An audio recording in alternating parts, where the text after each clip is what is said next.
आप हर दफा झूठ बोलती हैं। आपको पता नहीं किसने कह दिया कि उंगली लहरा लहरा के झूठ बोले तो शायद वो सच हो जाता है। इधर से हाथ फेर के ऐसे करके बात करें तो सच हो जाता है, फिर उसी हाथ को वापस फेरें तो सच साबित हो जाता है।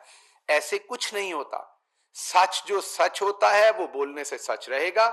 झूठ जितने मर्जी मीसने मुंह के साथ आप बोले मेरी बहन, वो झूठ ही रहना है। तो मेरी मीसनी बाजी, आप हर दफा टेलीविजन पे आके झूठ बोल के आवाम को गुमराह करती हैं। सादा जवाब है आपसे कि मलक मकसूद चपरासी के अकाउंट में 4 अरब किसने डाले थे? किसी फुफ्फो ने डाले थे, चाचे ने, किसे फुफ्फड़ ने पाए सान, मीन किसने डाले थे? क्या ये भी आपके एटीएम थे, जैसे आपने सुप्रीम कोर्ट में लिख के दिया हुआ है कि आप जो है, आपके कतरी जो है वो आपके एटीएम है और उन्होंने आपको अपार्टमेंट लेके दिए थे? ना तो आपने उनका कोई सबूत दिया और ना अब आप मलक मकसूद चपड़ासी का सबूत दे रहे हैं। और एनसीए की जो तहकीकात है उस पर आज आपने दोनों पांव, मैं देख रहा था प्रेस कॉन्फ्रेंस में, आपने जोड़े हुए थे दोनों पांव और ऊपर से उंगलियां ऐसे ऐसे करके पूरा पक्का मीसरा मुंह बना के आप झूठ बोल रही थी। और झूठ आप मेरी बहन क्या बोल रही थी कि शहबाज शरीफ को बेल मिल गई है। तो आप दिखा दीजिए बेल का ऑर्डर। बिल्कुल शहबाज शरीफ को कोई बेल नहीं मिली, बल्कि हमें पता है कि आप ही ने मैसेजेस करके, वो आप ही थी मेरी मीसनी बाजी जिन्होंने हमारे 3-4 मुअज्जज हमारे दोस्तों को फंसाया है बेचारे। वो अब मैं उनके नाम नहीं लेता चलें, उन्होंने ये जाली झूठी खबर दे दी कि शहबाज शरीफ को लंदन में बाइज्जत बरी कर दिया गया है।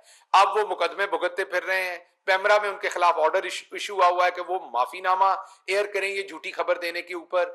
आप खुद भी झूठ बोलती हैं, आप लोगों से भी झूठ बुलवाती हैं।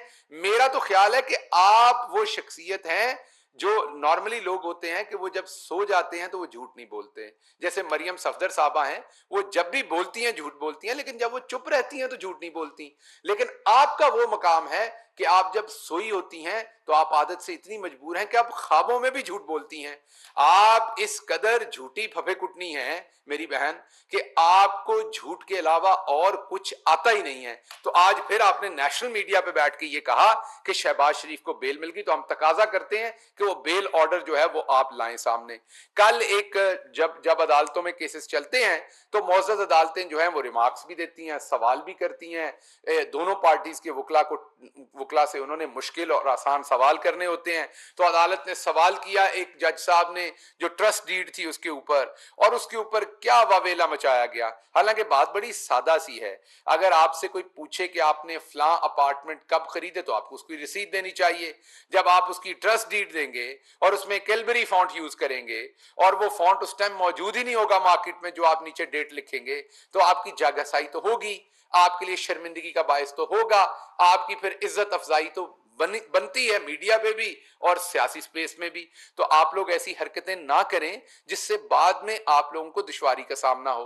तो आपने जितनी भी बार अदालतों में, पिछली दफा जैसा मैंने आपको बताया कि शहबाज शरीफ साहब अपनी गाड़ी में बैठ के आए, 7 किराए की एम्बुलेंस लेके आए और वहां पर आके ये बताया कि मैं इस एम्बुलेंस के अंदर लेट के आया हूं, हालांकि सीसीटीवी फुटेज में वाजे है। तो हमने आज ऑलरेडी फवाद चौधरी साहब ने ये तकाजा कर दिया है, हम फॉर्मली मूव करेंगे, इसके साथ भी दोबारा तकाजा करेंगे कि आपका जब जो चल आपके ऊपर जो फर्द जुर्म आयद होने जा रही है, आपने इतनी ज्यादा कभी कोरोना करवा लिया, कभी कमर में दर्द करवा लिया, कभी कौमी असम्बली का इजलास, कभी ये बहाना कभी वो बहाना, तो आपने ये तमाम बहाने करके इस केस को बहुत लटका लिया। अब फाइनली खुदा खुदा करके आपके ऊपर फर्द जुर्म आयद होने जा रही है। तो हम चाहेंगे कि ये लाइव ब्रॉडकास्ट हो इसके बाद मुकदमे की तमाम जो कार्रवाई है, ताकि मीडिया को पता चले कि आप लोग अंदर किस तरीके से पांव पड़ते हैं और बाहर आकर आप कौन कौन सी बातें करते हैं। तो मेरे आज की प्रेस कॉन्फ्रेंस में 3 तकाजे हैं। अगर वो पूरे नहीं करते तो फिर मैं रिक्वेस्ट करूंगा कि कोई झूठों का अवार्ड बनना चाहिए जिसका ताज बनाना चाहिए, और वो मेरी मीसनी बाजी मरियम औरंगजेब के सर पर हमें सजाना पड़ेगा, क्योंकि वो नेशनल टीवी पे बैठ के हर रोज झूठ बोलती हैं।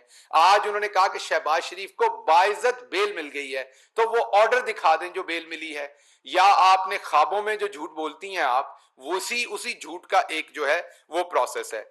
अगली बात जो मैं करना चाहता हूं, हर रोज कहते हैं कि हुकूमत के फलां बंदे से हमारा राब्ता है, हुकूमत के फलां बंदे से हमारा राब्ता है। आप मैदान में आइए, अभी ये फरवरी भी आ रहा है और मार्च भी आ रहा है, आपको हम दिखाएंगे कि कहां कहां कौन कौन किस किस की टिकट लेता है। अभी तो बल्दियाती इलेक्शन आ रहा है, आपको बताएंगे कि किस किस जिले में किस किस डिस्ट्रिक्ट में कौन किसकी टिकट लेता है।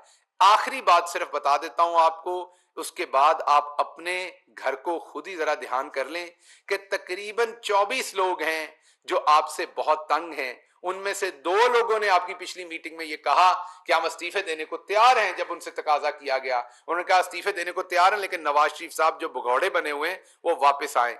तो अगर वो वापस आएंगे, यहां मुल्क में आके क्यादत करेंगे, तो वो लोग इस्तीफा देंगे, ये उनका जवाब था। तो वो 2 हैं, 22 उनके साथ और लोग हैं। जब मौका आएगा तो आपके सामने ले आएंगे। अभी आपको सेनेट में सामने ला के दिखाया कि आपके कायदे हिस्ब इख्तलाफ हों या नून के सेनेटर हों या पीपल्स पार्टी के, हमारी डिजायर पे या वो सेनेट में आते नहीं, और अगर आते हैं तो आपको पुरानी बात याद है कि वो खाना भी आपसे खाते हैं, हल्फ भी कुरान पे आपको देते हैं, लेकिन वो वोट फिर वहां डालते हैं जहां पर उन्हें लगता है कि डालना चाहिए, क्योंकि आपने माल ही ऐसा उठाया हुआ है मार्केट से कि आपके साथ बार बार ऐसा होता है। लेकिन 36 बार आप पहले भी नाकाम हो चुके हैं, मैंने पहले भी कहा था। अब 37वीं बार आप दोबारा तशरीफ लाइए, इंशाल्लाह आप दोबारा नाकाम होंगे। लेकिन कौम को 2 सवालों के आपने सिर्फ जवाब देने, लंबे नहीं। कतरी आपके एटीएम क्यों थे और उन्होंने वो आपको अपार्टमेंट क्यों दिए थे लंदन वाले, वो आम पाकिस्तानी को क्यों नहीं देते? और दूसरी बात, मलक मकसूद चपड़ासी और उसके साथ जो दूसरे 15 लोग हैं, मलक मकसूद चपड़ासी के अकाउंट में 4 अरब डाला गया, वो क्यों डाला गया? ये सारी दस्तावेजात यहां मौजूद हैं जो ये कहती हैं कि कब कब अकाउंट में पैसे डाले गए और कैसे आपने निकाले, वो क्यों, आप कहां से आया वो पैसा, किसने दिया वो पैसा, वो किसने दिए थे ये झुमके, किसने पहनाए थे ये झुमके? ये जवाब आपको देना पड़ना है। और जब आप ये जवाब दे दें, उसके साथ प्लीज ट्वीट कर दीजिएगा जो शहबाज शरीफ साहब की बेल के, आपने कहा लंदन से उन्हें बेल मिल गई, जो आपने झूठ बोला है उसके भी, और अगर ये मुकदमा खत्म हो गया तो उसका भी ऑर्डर कर दीजिएगा। ये मुकदमा भी जारी है, मीन इन्वेस्टिगेशन भी जारी है। अभी सिर्फ अनफ्रीज हुए हैं वो 6,77,000, जिसमें आपने झूठ बोला हुआ है कि अनिल मुसर्रत से आपने उधार लेकर ये अपार्टमेंट लिया था, जब बेचा तो सारे पैसे अपने बेटे को दे दिया आपने। तो ये सारी चीजों के आपको जवाब देने पड़े हैं। जितना भी आप झूठ बोलेंगे हम आपका पीछा करेंगे, जितनी आपको ढील की बात नहीं कर रहा, लेकिन ढील जितनी आपको मिलनी थी, जहां जहां से मिलनी थी मिल चुकी। अब आप हैं, मलक मकसूद चपड़ासी है, और उसी कमरे में डांग लेके खड़ा है इमरान खान। और मैंने पिछली प्रेस कॉन्फ्रेंस में भी देखा, बताया था आपको कि इमरान खान के सामने जब कोई करप्ट आदमी होता है तो फिर वो डांग मारते हुए ये नहीं देखता कि वो हड्डी पे लग रही है कि पसली पे लग रही है। अब आप लोगों ने जवाब देना है। इंतकाम अगर आपके सामने हुआ है तो रसीदें दे दे, इंतकाम खत्म हो जाएगा, आपको अगली बात करने की जरूरत नहीं है। तो आपसे हम उम्मीद करते हैं कि आप अवाम को किसी एक दिन सच बोलेंगे। जिस दिन आप सच बोलेंगे, मेरा आपसे वादा है, वजीर आजम दफ्तर की तरफ से ऑफिशियली ऐलान कर रहे हैं, जिस दिन आपके टब्बर में कोई बंदा भी सच बोलेगा, हम पाकिस्तान में आम तातील का ऐलान करेंगे, सरकारी जश्न का ऐलान किया जाएगा उस दिन, जिस दिन आप में से कोई एक शख्स भी सच बोलेगा। इसके साथ साथ हम आपके लिए एक और तोहफा अगले हफ्ते में ब्रेक करने जा रहे हैं, उसका इंतजार कीजिए। कुछ डॉक्यूमेंट्स और आ रहे हैं, पता चलेगा कि और कहां कहां जायदादें हैं, और जिनकी लंदन तो क्या पाकिस्तान में भी कोई प्रॉपर्टी नहीं थी और आजकल साइलेंट मोड पे लगी हुई हैं, और ये उम्मीद करके बैठी हुई हैं कि उन्हें शायद क्लीन चिट मिल जानी है कहीं से। आपके गुनाह ऐसे हैं कि कोई क्लीन चिट देना भी चाहे, ऐसा कोई सर्फ बना नहीं जिससे धो के ये वाले गुनाह जो हैं ये क्लीन हो जाएं। तो आपको चंद दिन में आपके और कारनामे भी सामने लाएंगे। और ये जरूर शेयर कर दीजिएगा हमारे साथ कि शहबाज शरीफ साहब ने कहां से बेल ली, और वो बेल का डॉक्यूमेंट जरूर दे दीजिएगा। आपका बहुत शुक्रिया।